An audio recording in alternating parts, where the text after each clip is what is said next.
మన ఆడవాళ్ళకి ఇంట్లో ఎన్ని బట్టలున్నా కూడా మనకి నైటీలు అంటే ప్రాణం.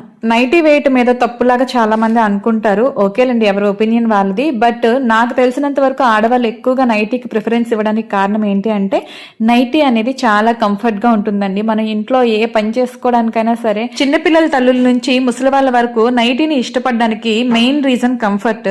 కంఫర్ట్ కోసం ఒళ్ళు కనిపించేలాగా వేసుకుంటే తప్పు, కానీ ఒళ్ళు మొత్తం కనిపించకుండా వేసుకుంటే తప్పేం లేదు కదా. అలా అని చెప్పి వేసుకుని మరి ఊర్ల మీద తిరగలేం. కానీ పగలు ఎప్పుడైనా హెల్త్ ఇష్యూస్ వల్ల లేదంటే ఇంకోటి రీజన్స్ వల్ల వేసుకోవాలనుకున్నా కానీ ఈ నైటీస్ చాలా బాగున్నాయి. ఫ్రాక్ లాగే ఉన్నాయి చూడటానికి. అఫ్ కోర్స్ చాలా మంది ఆల్రెడీ తీసేసుకున్నారులేండి. ఇవైతే మా ఇంటి ముందుకు వచ్చాయి, నేను తీసుకున్నా. ఒక్కొక్కటి 400 పడింది. దీనికి వెనుక తాళ్ళు ఉంటాయి. మా అమ్మ ఫోన్ చేసి మరీ అడిగిందండి నైటీస్, నాకు ఇక్కడ పెద్ద సైజ్ దొరకవు, అక్కడ ఉంటే తీసుకునిరా అని. తను నన్ను ఎప్పుడు ఏమీ అడగదు ఈ నైటీలు తప్ప. తన కోసం ఒక 3 నైటీస్ తీసుకున్నాను. తనతో పాటు నాకు కూడా ఫ్రాక్ మోడల్ తీసుకున్నాను. ఆన్లైన్ లో ఉంటే ఫోటో ట్యాగ్ చేస్తాను, వీడియో మీద క్లిక్ చేయండి. సబ్స్క్రైబ్.